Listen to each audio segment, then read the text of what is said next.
Howdy friends, we're just down the dock from the boathouse. We're in New West in British Columbia. What a beautiful day. We're checking out the Surface 604 Colt. Basically the same bike as the Rook over here, but you might notice this one is more of a step through. A little bit more approachable, actually a little bit heavier. I was surprised, like 62 pounds, about 58 pounds on this. The weight's gonna fluctuate a little bit depending on frame size. Interestingly, they both come in two frame sizes. So we got medium large on this one, small medium on that one. So what I'm saying is two frame sizes on that and two frame sizes on this. You might be interested in the Colt just because of the way it looks. You know, you kind of got that higher standover, a little bit more stiffness, a little bit easier to lift right here. Of course, if you're someone who's taller, you have no problem stepping over the frame. Both of these bikes have a built-in rack. So what I find is sometimes I'm used to swinging my leg around like this and I'll bonk my shin on the rack or the trunk bag or something. And that's when you might consider getting a step through like this. This one actually comes in black and white, whereas the Colt, it only comes in this black. So again, it feels like it's maybe a little bit more of just a bigger, a little bit stiffer, beefier bike. Lots to share about these. I've covered them a bunch of times. Surface 604, it's a Canadian company, and the 604 denotes the area code here on phone numbers. So like 604, 1, 2, 3, 4, 5, 6, 7, that kind of thing. So 604, and as you can see, we've got water here, we've got the ocean, we've got mountains, snow-capped peaks way off in the distance, and then in the mountains there's forest and stuff. So these bikes are designed to, well, they kind of have a heritage of being a mountain biking company. So this one, it's a little bit more casual. It's kind of a hybrid for around town riding, but it still has a suspension fork, and the fork has lockout, which is really nice if you don't want to lose efficiency with that bobbing. We've got preload over here. You can preload that spring. If you really want to go crazy, you can swap out this rigid 30.4 millimeter seat post and get yourself a suspension seat post, but it's going to raise the minimum saddle height a little bit. It's going to cost you some extra. Their saddle's been updated, so this is the Selle Royal Essenza Plus, really nice, comfortable thing. And then the handlebar's been swapped out to be a little bit longer and a little bit more kind of ergonomic, and you know, you don't have to, it's not a flat mountain bike handlebar. This is definitely more comfort oriented, and they've still got this adjustable angle stem, which is very nice. So you can raise this up for a very upright, tall riding position, or angle it forward to get a little bit more aggressive and sporty. I love that. And it's you know, look at all the spacers down here and kind of that rise that they've got built into this.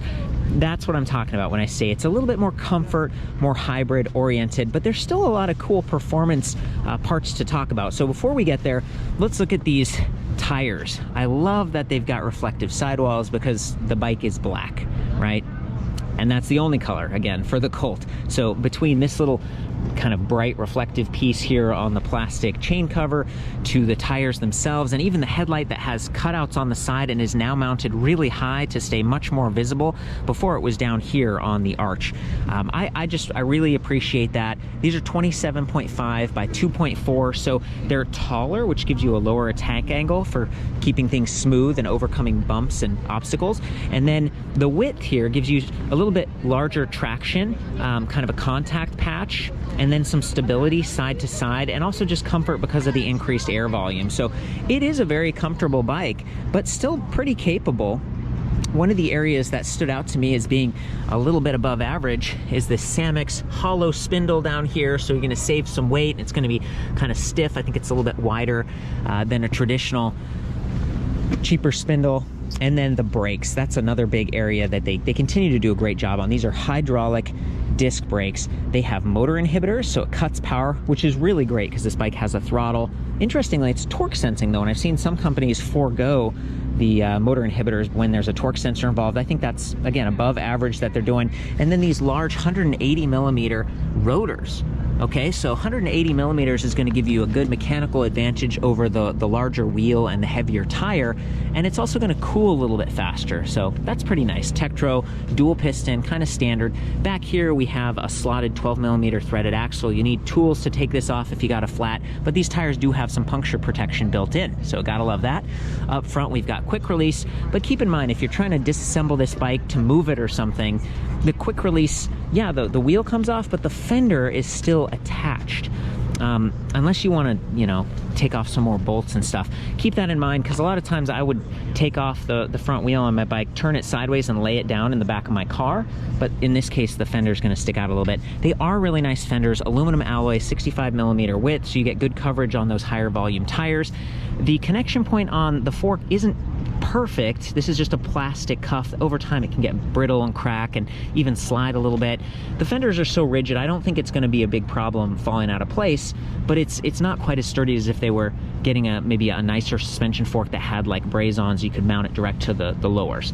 Not a huge deal. Fenders are still good, but I want to call that out as something to look after. And you can see the rear fender here. It's got a nice support stay here, connects there and there. It does not connect to the rear rack, which I've seen a lot of the plastic ones do that. But again, not making a lot of noise. It feels fairly sturdy, so I think it should hold up pretty well. And I like that the support arms don't stick out. They're not the ones that are like pokey. This feels like it's not going to snag on stuff or catch you. The rear rack is really a highlight for me, because they've done everything, right? Like, it's paint matched, it's built onto the frame, which in some ways, if you wanted to save weight and remove that someday, you can't. It's there forever. But you do have a bungee loop, so you can just do a quick connection that way. We've got a standard gauge pannier hanger, and then again, a lot of panniers have like a Velcro thing or a latch, so it can kind of keep from sliding around or blowing out like that. And then this really sturdy platform up top, so you could do a trunk bag, or you could do maybe like a child seat or something without getting in the way of the pannier. So I love that. They've even got a rear light mounted to the rack. Yeah, so from a utility standpoint, you can do a lot with this bike, and the ride feels solid. It feels sturdy. Standard 170mm crank arms here. They say Surface 604, but again, I think these are Samick's. And then the pedals, these are Welgo aluminum alloy platform. Exactly what I spec on a lot of my own bike builds, or if I buy a bike that has cheap plastic pedals. These ones are affordable, but they're really capable, so I love that Surface 604 went with them. They just happen to match. We got bottle cage bosses down here, which is not the most reachable, so you might want to do like a folding lock or something. You don't really have to use those. You could always get like a cup holder up here, or maybe one of those trunk bags that has a little like slot thing for putting a bottle back there. But you know, they're trying, and then the challenge is if you put it up here, it gets in the way, and if it's here, it can kind of block the battery. So I get it. 42 tooth on this steel chainring up here. No clear sticker slap guard. You know, you do have the chain cover, so I'm just thinking of the paint. You know, if you get little chips on that and you get silver specks, not the end of the world there. Back here we've got Shimano Alivio for the derailleur. That's decent. I believe that they've occasionally switched back and forth between SRAM X5, so they're fairly equivalent in the group sets in terms of quality and stuff. It just depends on the supply chain. By the way, the price point on this bike is $24.99 US. Shipping is free in the contiguous US, which is very nice. It's a couple $100 more than in the past, and depending on which battery you get, it gets up to like $27.99, and we'll talk about that in a minute. But for the quality here, with the hydraulic brakes and all the options on sizing and stuff, to me this is a pretty interesting bike. There's even a lot of settings and stuff in the display that I'll talk about in a minute. So coming back here, the cassette is 11/32. It's a 9-speed, so lots of choices, but the spread, it's a little bit low. You know, I guess 11/36 would be kind of nice, maybe 11/42. This might be my mountain bike heritage speaking. I like to have a really large ring for climbing and starting, and again, this 58-pound bike here. But that said, there's 9 gears and you've got a really powerful hub motor. This is a Bafang planetary geared hub motor, rated 500 to 750 watts, 45 newton meters of torque. It's very capable, and it handles well with the throttle, so that's nice. And then back here, this is like a TMM4 torque sensor, so it senses how hard you're pedaling, whereas a lot of other kind of affordable bikes will just measure whether you're pedaling or not. That's called the cadence sensor, so it's like, are you pedaling? Go. Did you stop? Okay, stop. You know, that's it. And all of the amount of power is adjusted by your settings up here. Whereas this bike, it's much more dynamic. You could be in the highest level of assist, but if you're not pushing real hard, the bike's not going to take off. So to me, that's a little bit higher performance. It does mean you have to exert yourself a little bit more, but you're going to get probably better range and better stability. That's the mountain bike kind of background again. Torque sensors are a little bit fancier, so that's where that's built, kind of mounted. And I was talking about the battery before. Both of the batteries are 48 volt. This is actually the upgraded one. You pay a bit more for this, and it does way more. This is a 10-pound battery, and you'll notice that it's not symmetrical. It kind of spills out to the left-hand side to fit those additional cells. 960 watt-hours versus 672 on the stock battery. So see how this one looks symmetrical, real nice. About 7.5 pounds for that one right there. The bike comes with a standard 2-amp charger. Kind of gets the job done. It's not real heavy or anything. It's not the smallest thing, but it's also not the biggest. And if you want to, you can pay a little bit more and get a 4-amp charger, which might make sense if you get the really big battery. So in addition to being able to go farther with the higher capacity battery pack, you're going to be able to just use the throttle more frequently. It might last longer. You get more full cycles. Ideally, you want to store your battery in a cool, dry location, because extreme heat especially can kind of strain the cells, and you also don't want to let it discharge all the way. So when you have a higher capacity battery, it's less likely you're going to go all the way down. In fact, you might want to stop around 20%, and it could last longer. Yes, it adds to the price and then the charger and stuff, but it's nice to have those options. Not a lot of companies even give that to you. So over here we have the key. You do not have to leave those in, by the way, when you're riding. So we just unlock it. Just kind of tilts out to the side like that. As I mentioned, 10 pounds. This one's a 20 amp hour. Pretty nice. And then see, it has that USB charging port on the side. That's really cool. Both batteries have that. It's something you can use, say if you're camping, or maybe you leave the bike in the garage and then you take the battery inside. You could charge your cell phones or use it as backup power with that USB port. That's pretty cool. I think it's just 5 volts, 500 milliamp. And then same thing up here, much more convenient. So we got a second charging port. Imagine you've got like your phone mounted up here, or an additional light or something. Whether you use it or not, it's just a nice option to have, especially with the higher capacity battery. So I really want to praise them for that. The display is adjustable angle, and you can kind of hide that down a little bit if you want to, but it's just so convenient the way that's set up. Before we get into the display, I want to compliment that these are purpose-built frames. They've got some good wire wraps going on. Quite a few cables, of course, because we got the throttle and the motor inhibitors, but it doesn't look too bad. Since the bikes are all black, you know, everything sort of hides. I want to compliment the kickstand position here. You're not going to get pedal lock if you walk the bike backwards or pedal backwards. And yeah, just all around, it feels like they've refined this. They've been doing these for years and years. I've reviewed the bike many times, and people seem to really like it. Okay, so to activate the display, we just press this power button for a couple seconds. Surface 604 readout, gotta love that. Boots up fairly quickly, and then we've got a battery percentage at the top. I love that. It's just very precise, and you can switch that to voltage if you want. Then we have current speed. It's in kilometers, but we can switch that to miles in the settings later. And then there's this little readout here, kind of like in a car. You can know how fast you're going, how much power you're using. It starts in assist level 1, and that means the throttle is hot. So just keep that in mind. If you want, you can go down to 0, and then the throttle is kind of shut off. In any level of assist, you can do walk mode, which you hold the minus key here for just a second. There's a little icon on the display that comes on too, a little guy walking the bike. This is handy given that, you know, both of the bikes are kind of the high 50s, low 60s. That's a lot, and especially if you're on technical terrain, or maybe you've got a child seat or something. You just want to get that bike moving itself so you can focus on other things. I like that they've got walk mode in here. And then there's 5 levels of assist, so we can press the plus button over here and go to 1, 2, 3, 4, or 5. And there's actually more to that, and I'll show you in a second. Then we got trip distance, odometer, and if we press the I button, it's going to cycle through to max speed, average speed, time. We're back to odometer. So a lot of good readouts here. I really appreciate the way this button pad works. Very clicky and tactile. Rubber for these other dedicated buttons. It's nice that you don't have to memorize some special combination to get the headlights on. You just hold that for a couple seconds, and then there's a little icon right there. In the past, the display used to go dim if you were activating the lights, which I kind of like. It doesn't get rid of your night vision. But on the other hand, if you're using the lights during the daytime, that was problematic because you still want to be able to see in bright sun. So they've left the display alone now. The lights will come on. And again, I love how the headlights got that side cutout. The rear, we got 2 LEDs, so it's extra bright. And when you pull the brake lever, we've got blinking, so you're going to be extra visible. It's not blocked by the rack or anything. Really good job all around. And yeah, the motor inhibitors and stuff that I mentioned before too. So you're just really covered on multiple fronts. To get to the fun, interesting stuff, we hold the plus and minus keys for a couple seconds, and we've got display settings. So we're gonna press the I button, and we could adjust from metric to imperial. The backlight brightness, that's what I was talking about. So it's like we're at 100% right now to make it easy to see during the daytime, and it's gonna stay at 100% if we activate the lights, and they did that on purpose so that people could use them during the daytime.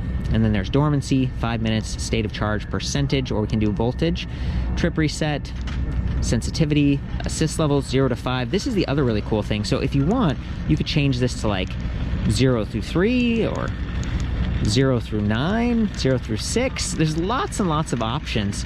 I'm okay with 0 to 5, so you don't have to click tons of times, but it is nice you could have those finer controls over how much power you're getting. And then password, back, advanced settings, we can change the wheel size, speed limit, you can adjust this. You can actually take it down if you want to conserve power or just feel safer. I think you can even dial it up a little bit. You might be able to go 25, 26 miles per hour for off-road use, and you might need the password to do that. I'm not really messing with it here, but I want to call that out. Feels like they give you lots of options on this bike. Again, whether it's the frame size or speed, the lights. I love that they've got that custom bracket here, fairly sturdy. You can adjust the light up and down while you're riding to really dial it in. Safety-wise, I'm very impressed. And I was remembering, with the torque sensors, they are pretty dynamic, but there are times where I've ridden across bumpy terrain or maybe down steps, and watch the chain there. See, it kind of bounces around and it can make contact with that right stay, but it's also gonna add some strain to that TMM4 torque sensor right there, that metal plate, and that can activate the motor unexpectedly. You're like, whoa, I wasn't pedaling. That's the trade-off with the torque sensor. If that's happening and you're trying to ride like technical terrain, you don't want it to go off, you can just pull the brakes a little bit, activate that motor inhibitor, and then the motor won't come on. Or you can arrow down to assist level 0. Okay, we're just booting this thing up. I tend to ride in like 2 or 3, but the interesting thing is, even if I'm in level 5, if you don't pedal hard, the bike doesn't take off on you. It's really kind of a natural in that sense because of that cadence sensor. So here I am, assist level 5, but I'm not pushing hardly at all. And then when I do start to push,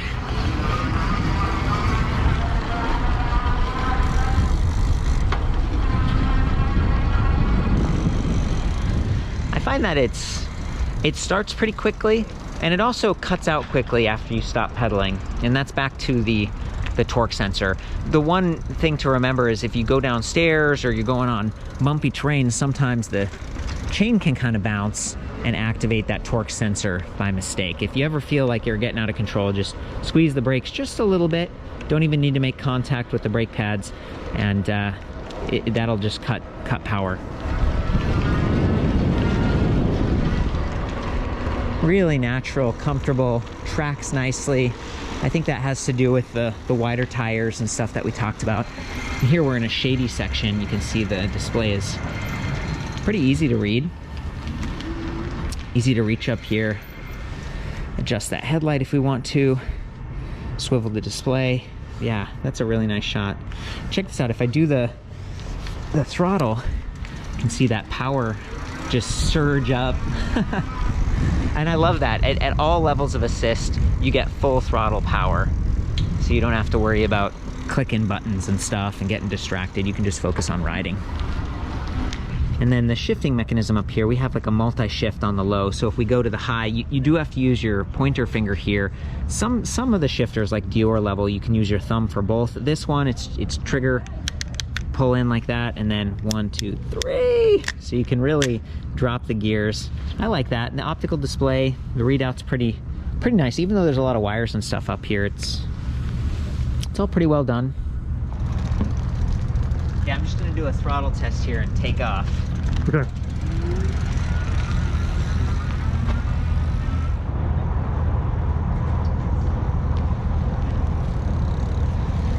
Pretty zippy. And this is the stiff frame, so like in terms of frame flex and stuff, it's feeling really solid. Let's do the stairs real quick. Nice. Yeah, I didn't hear the fenders at all. Maybe the kickstand bouncing a bit, which is fairly normal. The rear fender having those two connections and then that stay, it really feels solid. I think in the past there have been some plastic fenders and stuff, so the aluminum alloy is really nice, good coverage. I might ride by one more time. Feeling good.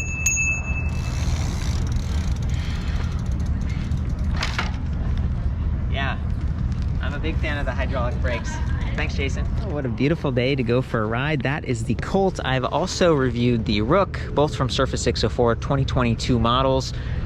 I do my best to go through these really thoroughly and just discuss, you know, what it's like and just show you the motor and everything. But I do have all the specs back at ElectricBikeReview.com. The Surface 604 website has pretty good specs and stuff too.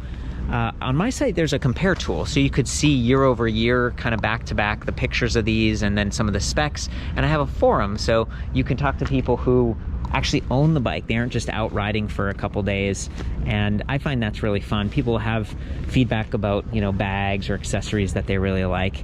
I think that's about it though, you guys. I love you. Hope you have a great day, and we'll see you next time.